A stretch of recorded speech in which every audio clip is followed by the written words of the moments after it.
Bienvenidos a todos.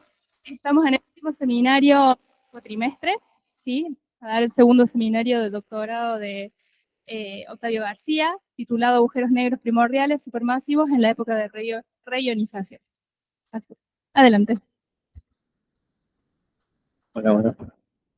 Buenas tardes, gracias por venir. Como dice Leti, este último seminario de licenciatura, segundo seminario de licenciatura. Quería comentar más que nada el trabajo que hemos hecho durante todo este año, para este segundo seminario. Y para pensar un poco en lo que habíamos hecho en el primer seminario, habíamos establecido cómo se formaba la línea de hidrógeno neutro, que es lo que estábamos trabajando nosotros, y los rayos telescopios que teníamos para poder medir esa línea. En este segundo seminario lo que teníamos es la formación de tomografías del hidrógeno neutro, generado con unos códigos específicos, y la idea es tratar de correlacionar las simulaciones con los datos observacionales. En este caso lo que estamos viendo en la presentación es la idea de lo que vamos a ver en este seminario, es que las primeras fuentes empiezan a fotoionizar el medio interestelar de tal manera que al final de la época de ionización tenemos todo ionizado. Esa es la idea de la presentación.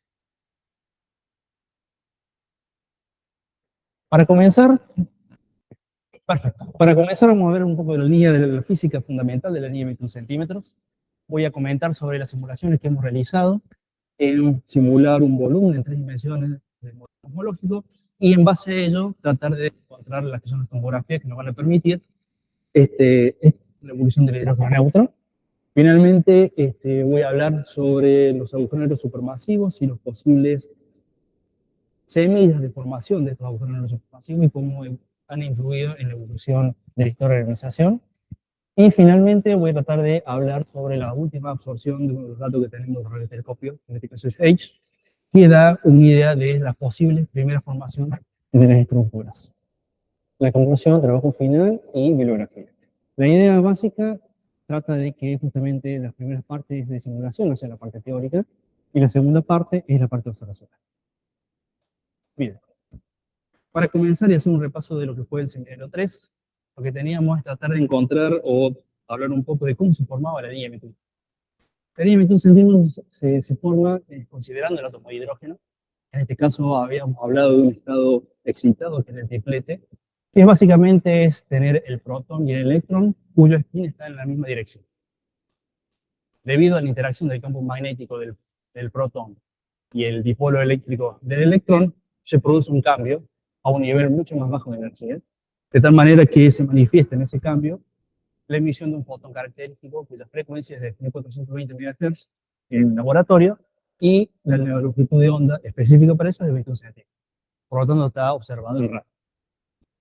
Entonces habíamos definido que la temperatura de spin básicamente es considerar estado excitado, que en este caso es N1, que llamamos triplete, sobre los estados desexcitados que son de singlete. Entonces encontramos que la temperatura de spin correspondía a esos estados. Pero, de acuerdo al efecto de Clausensiens y Fields en 1952 y 1959, ellos establecieron una correspondencia entre los fotones de Lyman alfa que pueden excitar esas líneas con respecto a las abundancias de los niveles hiperfinos. Y esto justamente es interesante para la época de organización que estamos trabajando nosotros, porque las primeras fuentes que tenemos, por ejemplo, una hipotética formación estelar de población 3, que es hidrógeno puro, puede generar fotones Lyman alfa. Cuando el hidrógeno neutro absorbe los fotones Lyman alfa, después los vuelve a emitir y deja en el nivel hiperfino la inestabilidad. Y eso hace que cambie a un nivel mucho más bajo de excitado que en el singlete, de tal manera que te emite la línea 21. Es importante tener presente este mecanismo por lo que vamos a ver en el seminario. Pero vamos a entender. Entonces, debido a que justamente cuando tenemos las regiones H2 o la nebulosa, cuando tenemos una fuente puntual, en este caso tipo 3, lo que hace uno es tratar de modelar cómo funcionan las regiones H2. En este caso, las regiones H2, como están lejos de estar en equilibrio termodinámico, hablamos en el medio interestelar de equilibrio estadístico. Entonces, lo que tenemos en mente es que aquellos fenómenos o efectos, tanto colisionales como radiactivos, que pueblan el nivel 1, van a estar balanceados con aquellos, tanto colisionales como radiactivos, que moderen el nivel 2. Furlaneto y colaboradores llegan a que la temperatura de spin que vimos en el slide anterior está afectada por justamente los fotones que vienen del fondo cósmico, los fotones de las fuentes, y justamente electrones que tienen la temperatura del gas correspondiente a los coeficientes de acoplamiento.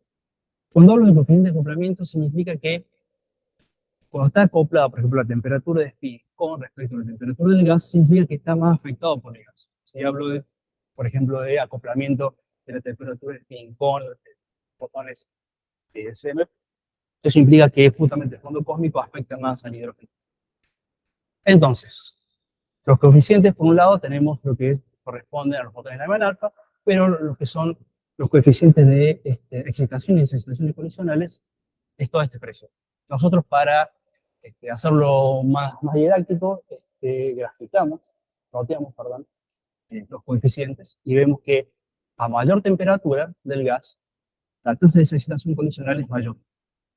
Pero a medida que el universo se expande, la tasa de desexcitación colisional deja de ser efectiva. Y esto es porque la tasa de desexcitación colisional se da entre átomos de hidrógeno con átomos de hidrógeno o átomos de hidrógeno con elementos de electrones. Como la densidad electrónica siempre es mayor que los propios átomos, siempre vamos a tener esta curva. Pero justamente la depresión se da porque la tasa de desexcitación colisional es inefectiva. Esto se da a baja temperatura. Por eso a lo largo del seminario hay regiones donde tienen baja densidad, baja temperatura, y entonces va a estar modelado más que nada por esto. Uno de los conceptos que habíamos visto en el seminario anterior es justamente la temperatura de brillo, y este es observable en los radiotelescopios. Básicamente la temperatura de brillo es la diferencia entre la temperatura de spin que vimos anteriormente con la temperatura SMB. Por lo tanto, cuando uno tiene la temperatura de SMB, uno al tener hidrógeno neutro en el medio del radiotelescopio, uno puede observar la diferencia. En este caso, la temperatura diferencial. Esta temperatura diferencial de brillo la podemos modelar. Podemos observar la evolución de la temperatura de brillo a lo largo del redshift. Como dije recién, la temperatura de brillo es la diferencia entre la temperatura de spin, que en este caso es la línea continua, en función de la temperatura del fondo cósmico, que es la línea continua. A lo largo de la frecuencia de observación existen diferentes radiotelescopios. Entre ellos tenemos el SK, que es el principal para nuestro trabajo, porque es, como habíamos visto en el seminario 1, es el principal porque justamente puede observar las topografías, que los otros, más que nada, son más estadísticos, en el sentido de esta potencia.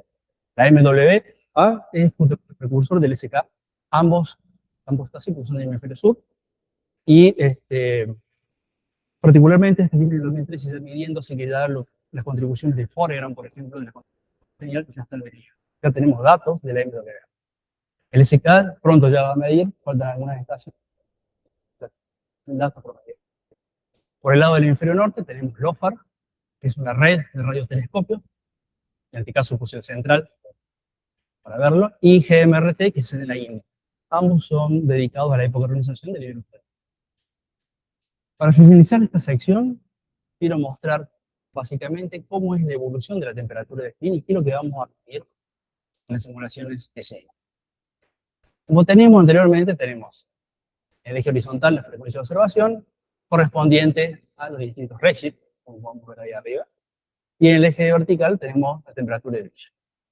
Entonces, comenzando desde acá, la época de la edad oscura, la temperatura de spin, mucho antes de esto, fíjense que acá estamos en redshift 60, pero a redshift 200, 300, tanto la temperatura de spin como la temperatura del CMB y la temperatura del gas estaban acopladas, ¿cierto? Están todas.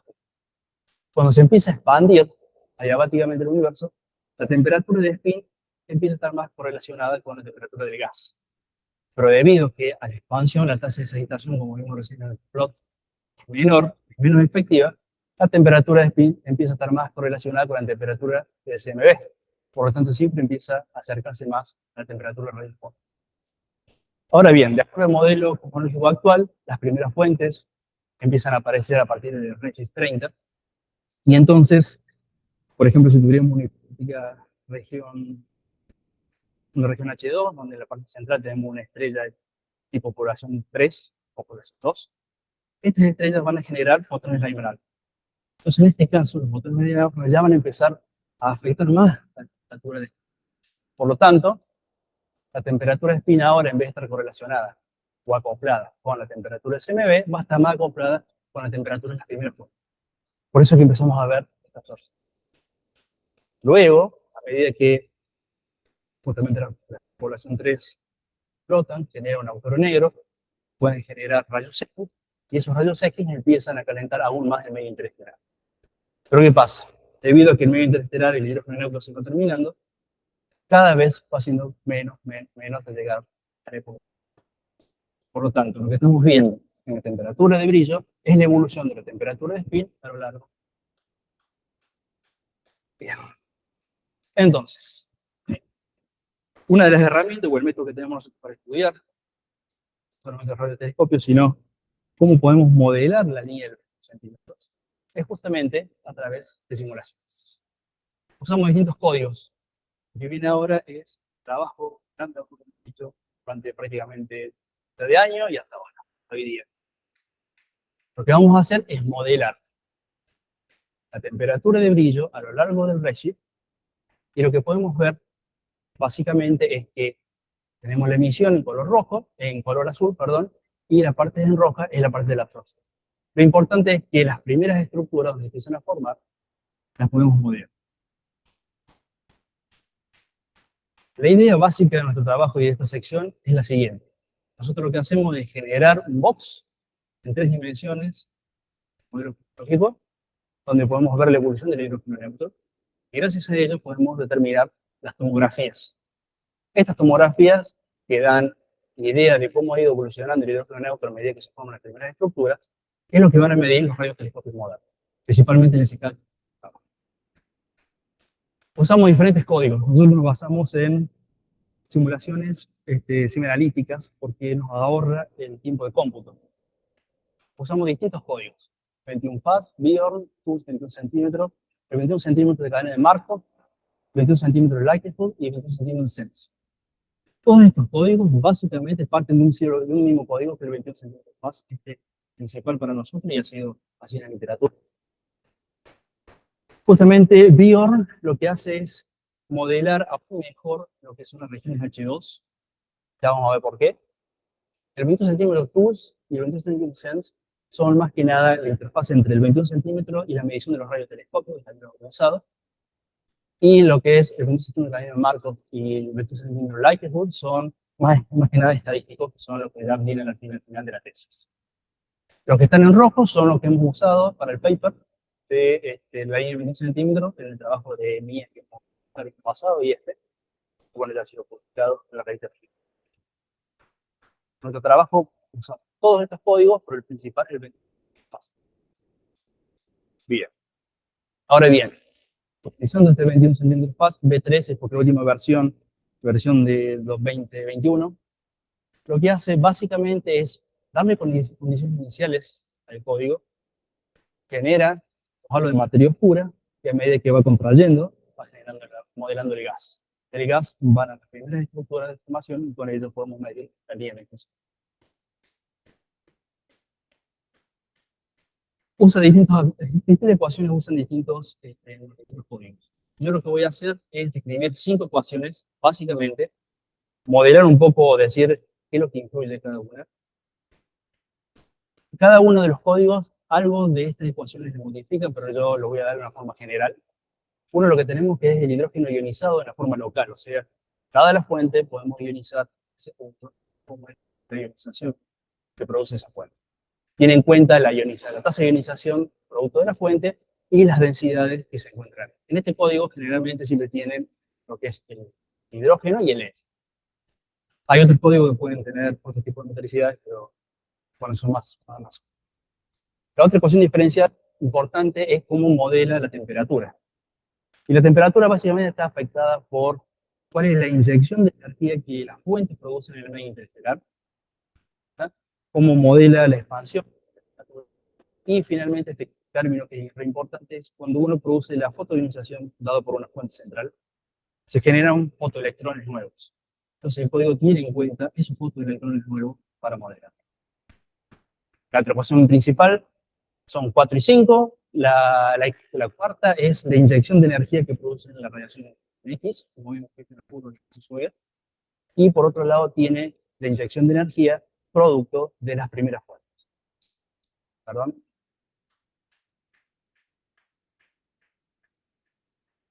Acá. Las primeras fuentes de tal manera que la inyección total en el medio interestelar va a estar dado por la fuente de radiación en X y la fuente de radiación producto de formación estelar. Para ver rápidamente cómo son los valores de input que hemos dado en los códigos, tenemos un video en el cual podemos ver parte de arriba cómo es el icon que hemos simulado. En la región central vemos la línea de 21 centímetros modelada 100. Abajo tenemos el espectro de potencia de 20 centímetros, todo en función de redshift. Y podemos ver, en este caso, por ejemplo, el primer parámetro que usamos es la tasa de formación estelar. Vamos variando eso y vamos modificando el icon. En este caso estamos viendo la fracción de escape de fotones Lyman alfa que pueden escapar de la galaxia. Entonces, también lo modificamos.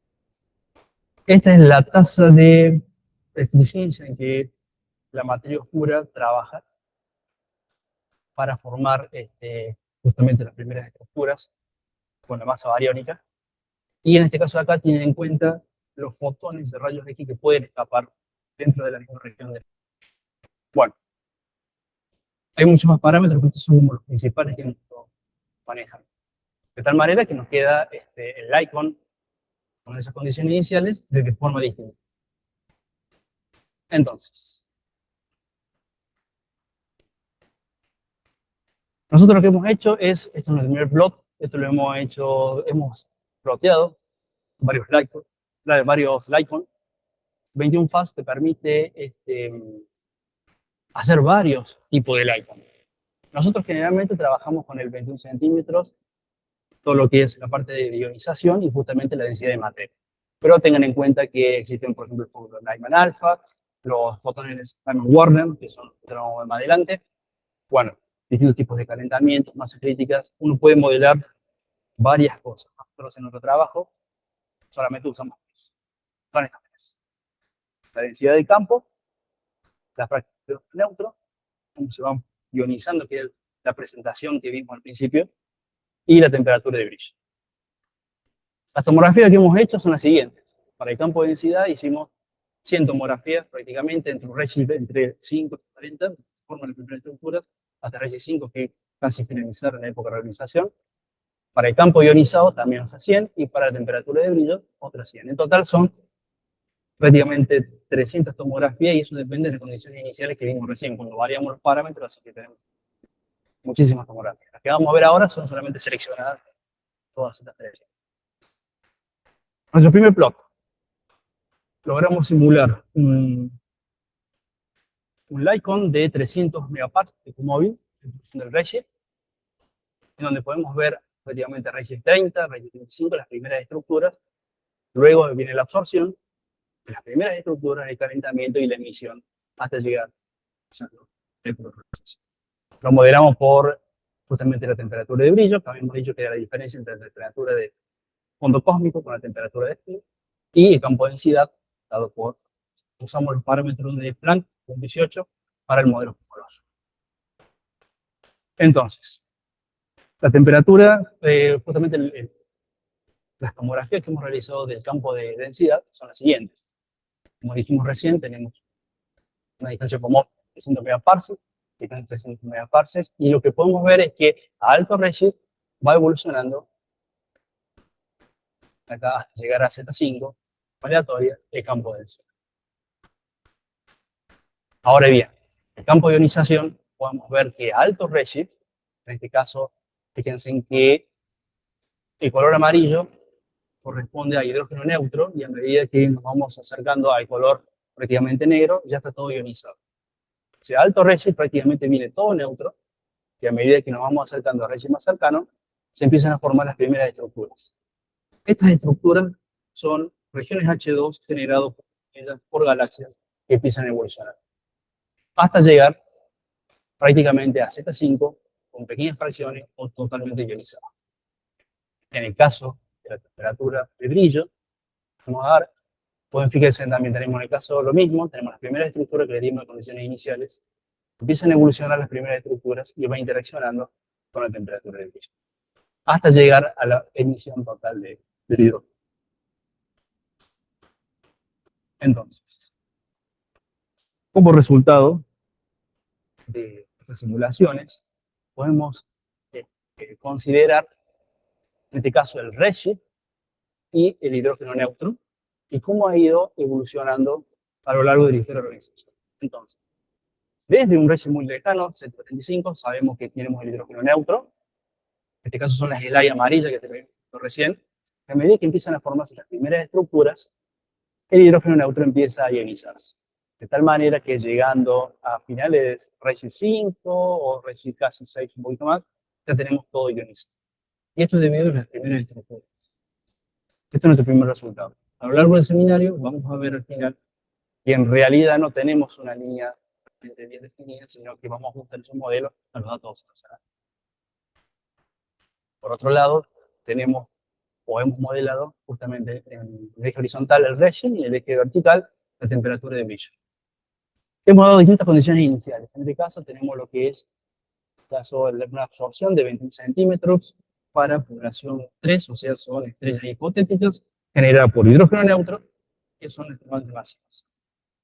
Tenemos este tipo de absorción, o sea que más o menos, usando los parámetros como los que hemos usado y que se encuentran en literatura, lo máximo que podemos obtener en absorción es 60, menos 60 milikelvin o menos 65 milikelvin.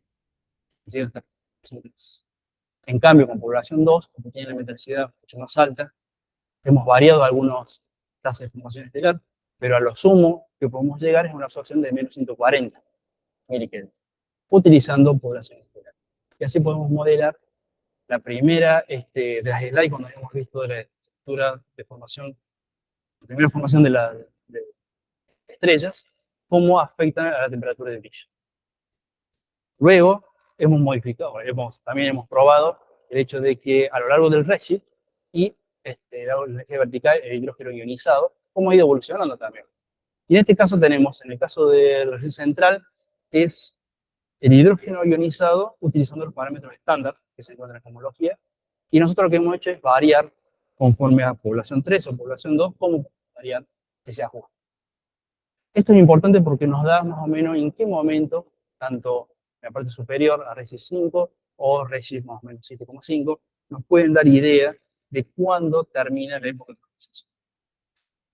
¿Está bien? Entonces lo que hicimos nosotros fue probar tanto para población 2, que en este caso línea roja, y población 3. La tasa de formación, como habíamos visto al principio, cuando habíamos visto cómo variaba el icon con los parámetros iniciales, en este caso la línea negra es con un parámetro estándar que es 0.1.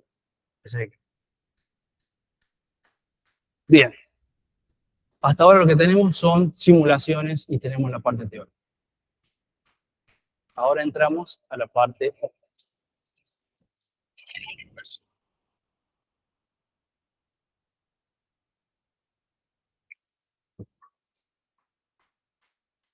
en la época de la organización, cuando se empezó a estudiar los quasars, para el 1960, hasta la fecha, uno espectralmente lo que encontraba era que todos los espectros que hablamos de quasar redshift 5, redshift 6, incluso redshift 4, los espectros se encuentran como absorbidos. Esa absorción es producto de que cuando uno, del observador, como estamos acá, bien lejos, esto es redshift 5, miramos por acá, se encuentra entre el quasar y nosotros hidrógeno neutro. Queda ahora pequeñas fracciones de hidrógeno neutro. Ese hidrógeno neutro lo que va a causar en los espectros es una absorción. Esa absorción es producto de que justamente los fotones de Lyman alfa, de las primeras de los quasars, perdón, es absorbido por las pequeñas nubes que se encuentran en el campo, produciendo así en los espectros un bosque de producto que como son fuentes de Lyman alfa, es el bosque de Lyman alfa, y al mismo tiempo una depresión.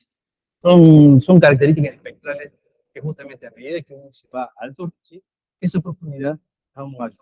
Es por eso que nosotros simulamos, en este caso, entre redshift 5 y redshift 8, prácticamente en un box de 300 megaparsecs móvil, cómo es el hidrógeno neutro por ende la temperatura de brillo, de las primeras fuentes. En este caso tenemos un quasar, que lo han modelado, no sé yo, esto es de eso. Por ejemplo, que estuviéramos ahí. La interacción, justamente, de los agujeros negros del disco de acreción con los jets, dan una especie de ionización, o nos dan una manera de entender la ionización en la época de la realización. Entonces, los espectros de los quasars a altos redshift, no solamente que nos dan información del estado de ionización en la época de la realización, sino que también nos dan, o podemos modelar cómo son los quasars a ese tipo de cosas. Luego tenemos también, justamente como los quasars, tiene un agujero negro central supermasivo. También nos dan una idea de, observacionalmente, cuando se descubrieron allá en la época del 60 y hasta, sobre todo en el 80, son, sobre todo más que nada las mediciones de ahora, cómo son los agujeros negros que estamos observando que sean masivos y por ende van a ionizar aún más el medio interestelar. Es una de las preguntas que más nos intriga, sobre todo lo que estamos estudiando el medio interestelar, porque queremos entender cómo influye en esa burbuja el quasar. Entonces, para este seminario tenemos ecuaciones muy simples de lo que voy a hablar de acá en más. Cuenta simplemente, cuando tenemos un quasar, por ejemplo, la región central acá, tenemos un agujero negro, tenemos un disco de acreción y tenemos justamente una región toroidal. Algunos inyectos, ¿no? Fundamentalmente hablamos de, o voy a hablar de la luminosidad de Eddington. La luminosidad de Eddington es, cuando uno considera, por ejemplo, un agujero negro, lo modela en una cáscara de hidrógeno neutro y dice que justamente la acreción es justamente esférica, por supuesto que está idealizado, y entonces la presión de gravedad con la presión de radiación que se produce en una masa infinitesimal cercana a ese agujero negro, al estar iguales, produce lo que se llama la luminosidad de Eddington, que es un equilibrio y nos permite a nosotros, por lo menos, estimar la masa del agujero negro que estamos tratando en función de ese lugar. Es importante saber que la luminosidad de Eddington es una fracción, en caso, que la vamos a llamar como de Eddington, de la luminosidad verdadera del quasar. Y la luminosidad verdadera del quasar, en el fondo, depende de la tasa de acreción que caiga, o sea, del material que justamente caiga a la agujero.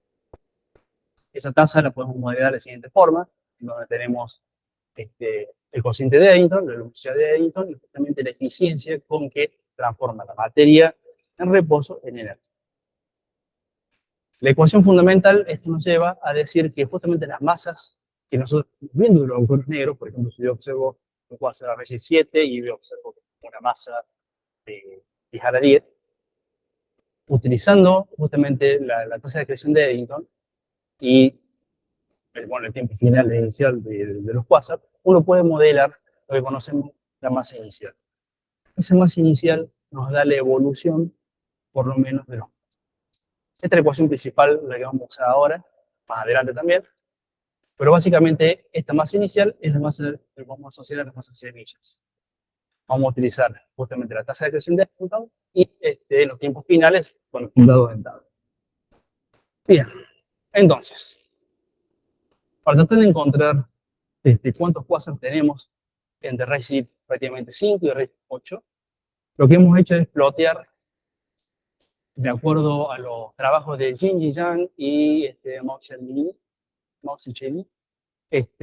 distintos tipos de quasars. Estos quasars vienen de distintas mediciones. Lo que hice yo, básicamente, es separarlo en dos familias para que veamos bien la diferencia.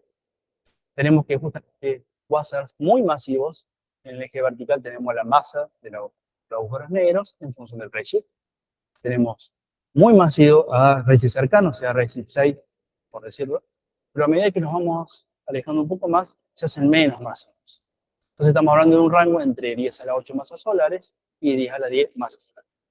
En el histograma podemos ver que la muestra, justamente en el eje de las X, es la masa de los agujeros negros. La población más cercana, o sea, redshift 5, son más masivos que aquellos que son más.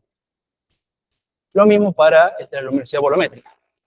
En este caso, la luminosidad bolométrica, tenemos que en el eje horizontal tenemos las masas de los agujeros negros y en el eje vertical tenemos las luminosidades bolométricas. Vemos que los quasars más lejanos, en este caso, están en un mayor número, y los quasars más lejanos, más cercanos, están en este número. Las luminosidades rondan entre 10 a la 46 y 10 a la 48 ercios por segundo.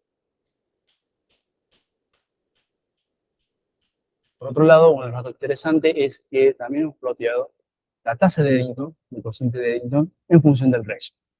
Y lo que podemos ver en esta muestra es que justamente no es menor que horizontal, fíjense en 1, está punteado. Eso significa que la tasa de Eddington es igual a la luminosidad del quasar, pero una población no menor, sobre todo aquellos que son de alto redshift, es superior a aquellos que son de bajo. Entonces, esto nos da una idea de cuán activos son los discos de acreción en quasars de alto redshift. Y eso está bueno porque nos da también una idea que es más denso, hay mucho más que acretan y corrobora con lo de en el histograma, como podemos ver, la muestra de alto redshift son mayor el número, o sea, el cociente es mayor, y los que son de menor redshift, o sea que el número, mientras mayor es, más material está acreditado por el disco. Entonces, lo que tenemos acá es que, justamente con el precio de Jane Webb, sobre todo en este año, tenemos datos nuevos, y lo que podemos observar es que se hicieron en distintos programas, SIRS, GLASS y JACE. Lo que tenemos acá es la magnitud V en función del redshift. Y los datos que teníamos anterior, habíamos dicho que teníamos quasar entre una muestra entre redshift 5 y redshift casi 8. Pero con Jane Webb todo esto cambió. Y esto a partir de este año, fíjense que los papers que estoy citando son prácticamente de este año. Y podemos ver que a partir de redshift 7, Jane Webb ha observado quasars, todo esto es una muestra de quasars, hasta redshift prácticamente 18. Nosotros teníamos, hasta este momento, como hicimos el plot, mucho, entre redshift 5 y redshift 8 prácticamente. Esos son datos, pero ahora con Jane Webb suman todos estos quasars. Y esto es importantísimo porque nos da una idea de cuán masivos eran los agujeros negros en época de la organización, cómo eran su actividad en los discos de acreción, alto redshift. He señalado acá dos quasars importantes, GNZ11, GLZ10 y GLZ12. Los vamos a ver a lo largo del seminario. Estos quasars tienen la particularidad de que su tasa de acreción es tan alta que han puesto en duda el modelo de seguimiento que tenemos de cantidad. Podemos ver acá, en este caso, yo he señalado lo que es todo lo que es cuadradito, es por SIRS. Lo que son en grises son núcleos activos que todavía no han sido totalmente confirmados, pero seguramente entre unos meses los van a confirmar. Pero ya prácticamente ya los vamos a tener. Y sobre todo estos de acá, que son de SMART, que están buenos porque son galaxias que todavía no están confirmados totalmente como quasars, pero son posiblemente quasars a alto redshift. Lo mismo que para esta galaxia. Ahora, cuando uno considera justamente el eje horizontal el redshift y el eje vertical el cociente de Eddington, vemos que tenemos la muestra anterior que yo había seleccionado. La muestra anterior que habíamos seleccionado, en este caso era, fíjense en que era entre 0, casi 0 y casi 2. Pero ahora, justamente con los datos nuevos de Jane Webb, y SIRS y GLASS, tenemos quasars nuevos que tienen prácticamente una cociente de Eddington de 3.8, entre 0 y 3.8, un poquito menos. Lo importante es rescatar acá que, fíjense en que a redshift 8, a redshift prácticamente 13, tenemos estos tres niveles neuronales. Tenemos el GNZ11 y GLZ12. GNZ11 lo podemos ver acá, esta es una imagen de Jane Webb, que ve en rojito. Es uno de los que ha puesto en jaque la tasa de acreción, porque tenemos objetos de muy alto redshift acretando a 2.8.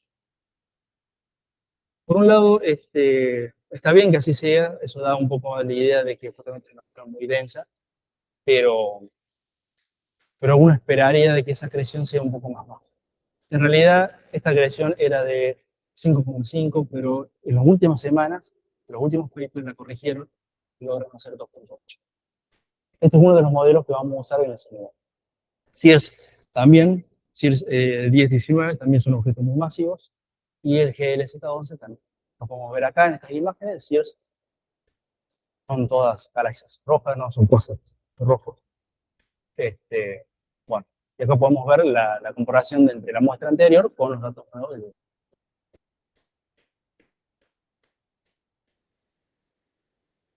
Luego lo que hicimos es tratar de armar las funciones de velocidades. Yo he tratado de usar doble potencia, porque es la que mejor ajustaba.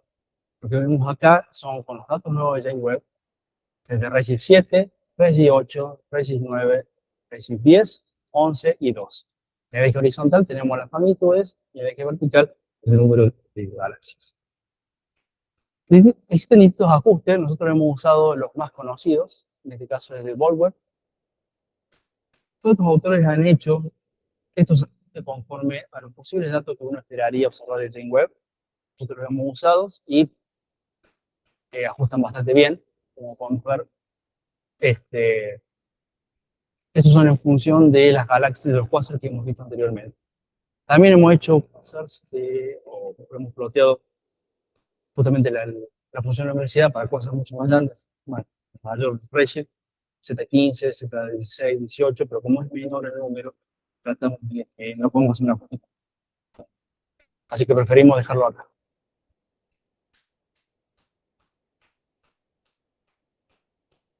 Entonces, lo que teníamos, de acuerdo a las simulaciones que habíamos hecho, con los mejores parámetros homológicos que tenemos, y ahora junto con los datos observacionales, vemos que en el plot de la izquierda, este es el hidrógeno neutro en función del redshift. Como habíamos dicho, el hidrógeno neutro viene neutro, neutro, neutro, neutro, pero a medida que empiezan a formarse las primeras fuentes, se empieza a ionizar. De acuerdo a los datos de los quasars que hemos visto anteriormente, en realidad podemos ver que este ajuste de los modelos que teníamos no es realmente una línea, sino que es una franja. Como podemos ver acá. Es una franja de posibles modelos de reionización que podemos considerar. Y eso es conforme a los quasars observados. Cabe aclarar que acá faltan algunos quasars nuevos de Jane Webb, pero pues justamente hay que revisar los espectros, todavía no los han medido, estos son los datos que tenemos. Al mismo tiempo, cuando vemos la evolución en redshift del hidrógeno ionizado, en este caso, podemos ver que justamente nuestro modelo en azul, que habíamos dicho anteriormente, pero con los datos nuevos, en realidad es una franja y no caen totalmente justamente. Eso es importante porque restringe todos los modelos o los posibles modelos que tengamos de la época de organización. Por lo tanto, el icon que habíamos visto al principio se puede mover dentro de un cierto parámetro y no en un parámetro libre. Bien. Perfecto. Perdón.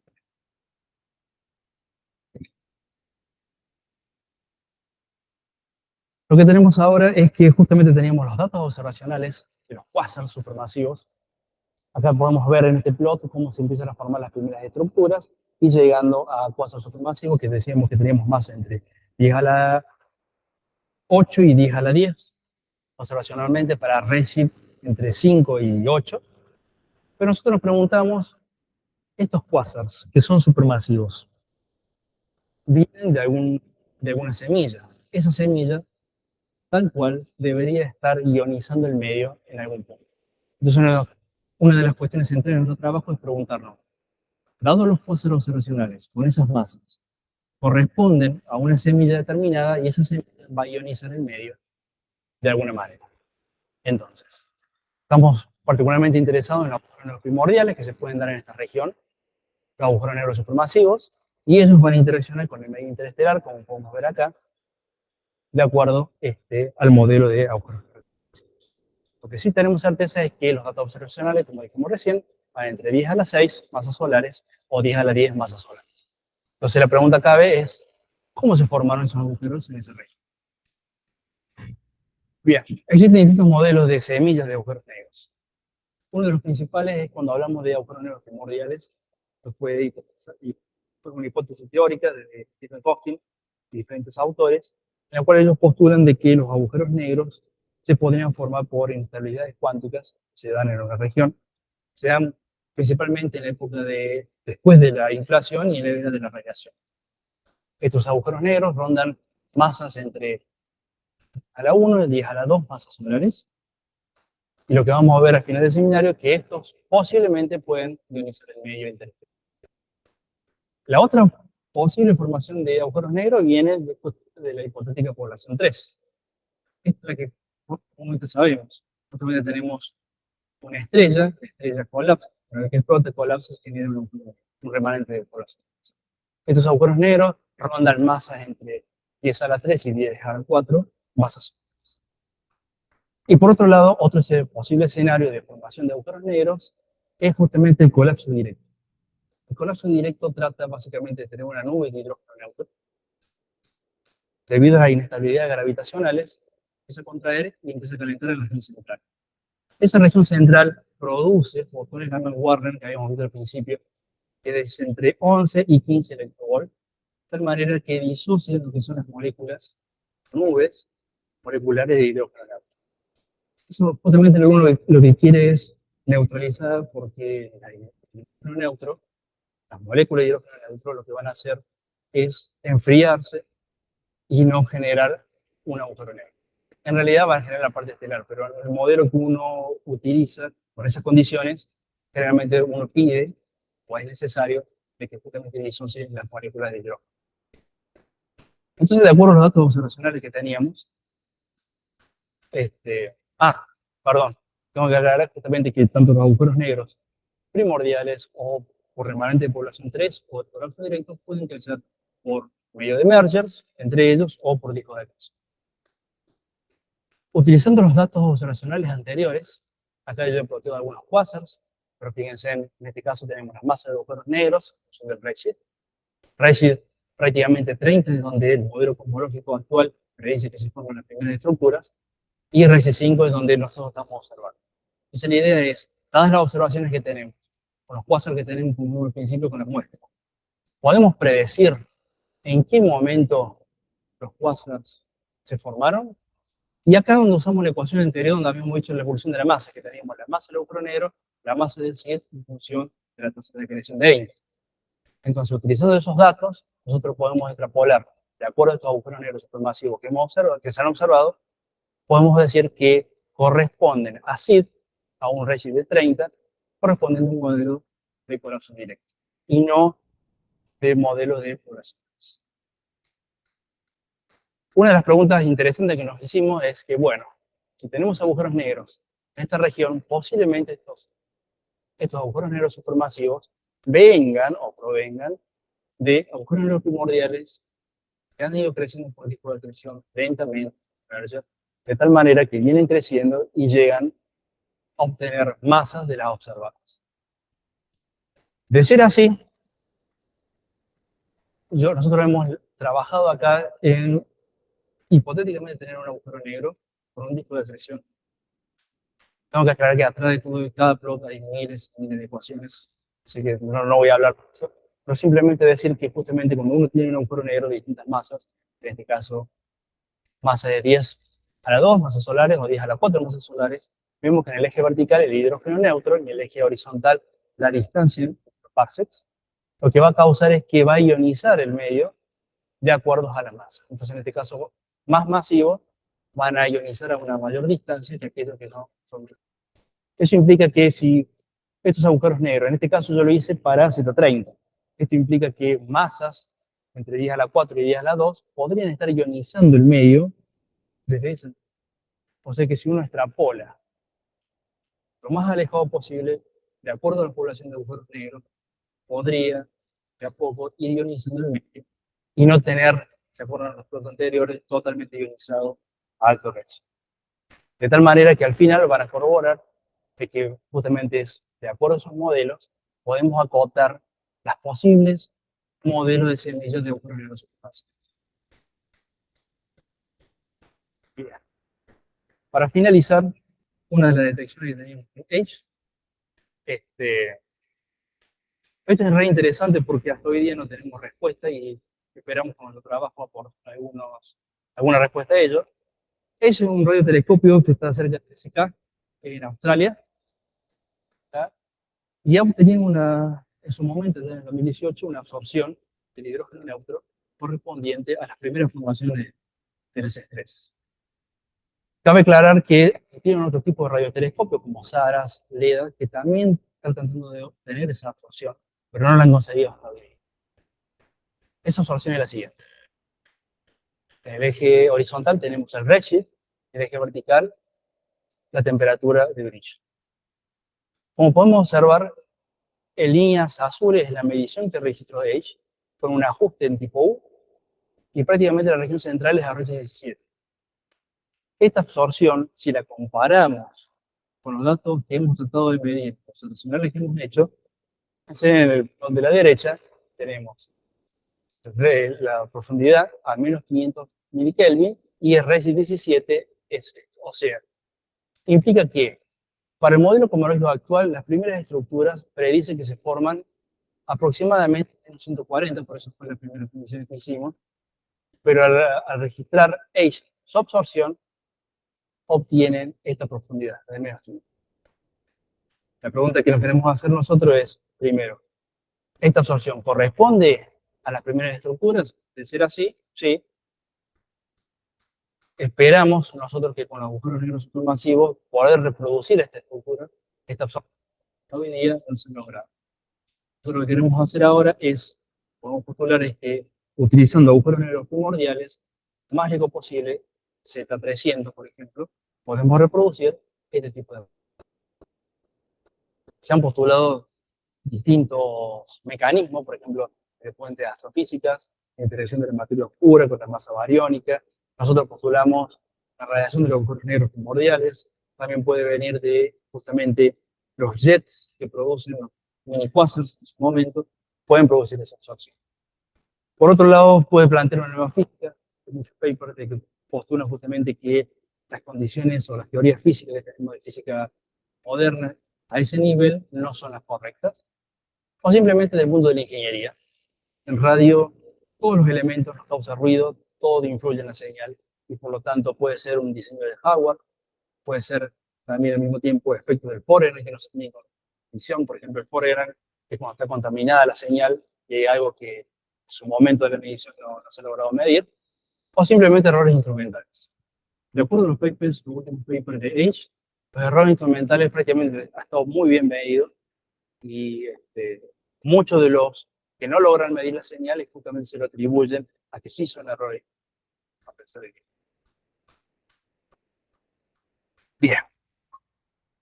Para finalizar, en conclusión, en nuestro trabajo hasta ahora lo que hemos hecho es que hemos generado la tomografía que nos hemos propuesto, utilizando distintos códigos, el 21 cm fast, PIOR. Logramos hacer la tomografía en 300 megaparsec, que es lo que fundamentalmente está en la literatura. Luego hemos probado de acuerdo a los parámetros que hemos podido mover y podemos modelar justamente poblaciones 3 y las poblaciones 2, llegando a absorciones entre menos 60 milikelvin y menos 140 milikelvin, es lo que hemos llegado. Luego, de acuerdo a los datos observacionales de los quasars, podemos restringir ese modelo de acuerdo de franja y no tan lineal como predecíamos. Eso también lo logramos. Faltan algunas mediciones de Jane Webb, pero hay que analizar bien el espectro, no lo han subido. Ya cuando los tengamos, lo vamos a incorporar. Luego tenemos justamente esos agujeros negros, los podemos modelar de acuerdo al modelo que teníamos de las masas y poder decir por lo menos a qué semilla corresponde su crecimiento observacional. Hemos visto también que los cocientes de Eddington, que uno esperaría que sea un poco menos alto redshift, en realidad los observacionales de Jane Webb dicen que son más. Por lo tanto, eso restringe los posibles modelos de CIECAT. Luego, justamente, la absorción medida por H es justamente una de las preguntas abiertas que tenemos hoy día con respecto a la densidad de poblaciones que tenemos con los masivos, y es una de las preguntas finales de esta tesis. Por lo tanto, lo que vamos a hacer ahora, una vez que ya tenemos todas las simulaciones, tenemos datos observacionales, es generar un icon nuevo, esos datos de acuerdo a los espacios semillas, y llevarlo lo más atrás posible. De tal manera que queremos hacer tres cosas. Por un lado, probar justamente la absorción de H a ver si realmente es que los modelos que tenemos hoy día de absorción no corresponden con esto, sino que hay que considerar modelos mucho más atrás de lo que ella. Por otro lado, con eso, con la línea de 21 centímetros, podemos acotar los posibles modelos de semilla que tengamos de agujeros negros. Y finalmente, las tomografías utilizando esos agujeros negros a alto redshift van a ser lo que van a ser medidas por el CK. No tan perfectas como lo vimos, que van a estar un poquito más modificados porque los agujeros negros van a estar un poquito más lejos. Finalmente, el estudio dado de que justamente los agujeros negros, los mergers de alto redshift, se fusionaban, se produce el merger, entonces también queremos tratar de entender las funcionales a eso. Por lo tanto, queremos fusionar lo que es radioastronomía de baja frecuencia con las ondas gravitacionales en el estudio de agujeros negros primordiales en la época de la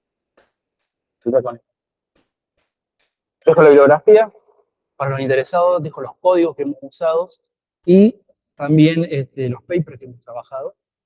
Finalmente, los últimos es para lo que es James Webb, lo que son los datos que hemos sacado de las galaxias. Finalmente, muchas gracias por venir y espero que les haya gustado.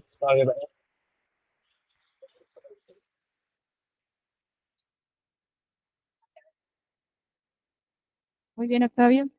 Muy lindo el seminario. ¿Preguntas?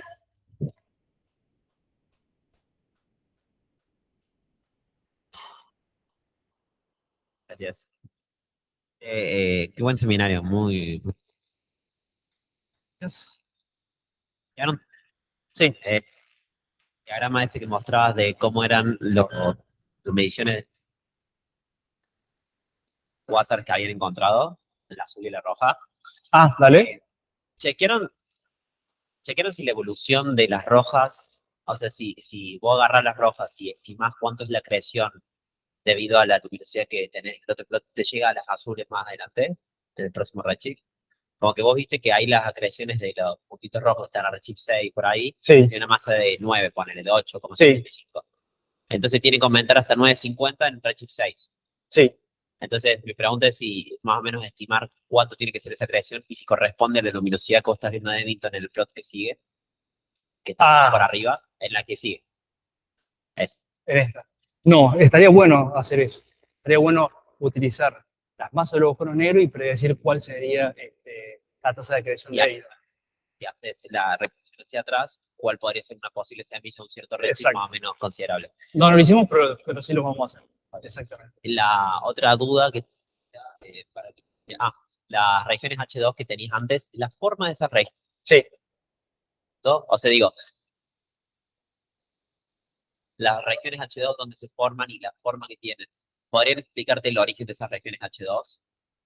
No sé si tiene sentido la pregunta. Sí, está bueno. Yo estoy re interesado en saber cómo lo hace el código. El código directamente asume que ya la región H2 tiene este tamaño y lo hace crecer de acuerdo a la condición inicial que obedece. Okay. Ya está. Pero esa microfísica no está incluida en esto, seminario analítico. Tipo, debe seguir la estructura de materia oscura, capaz. Pero cuando lo juntemos allá, tengo las simulaciones que hemos hecho con Bion, en la que vos ves cómo empieza a crecer la estructura con la condición inicial. Y se empieza a ionizar todo. No lo mostramos acá, pero está bueno, pero sí tienen en cuenta eso. En realidad, la geometría básica para simular la región H2 son esféricas. Todas son esféricas. Estaría bueno generar otro tipo de estructura o ver cómo es la colisión entre ellas. Pero no lo tiene. De bueno. Y la última, perdón. Sí. No, la última es un plot que mostraste al principio.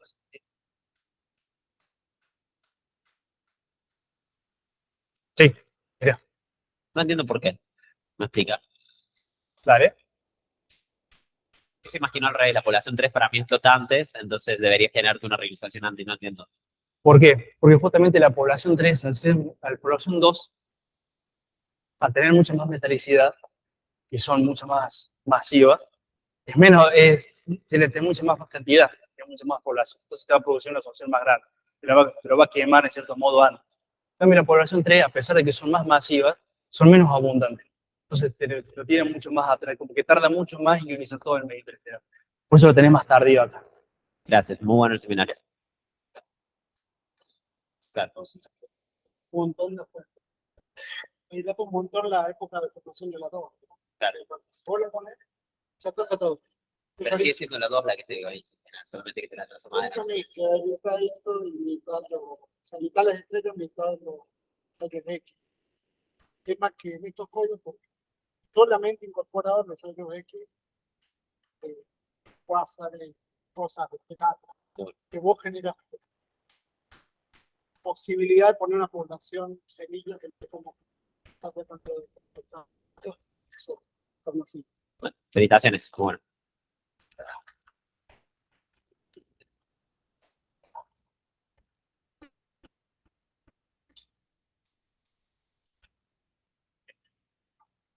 Bueno, le agradecemos de nuevo.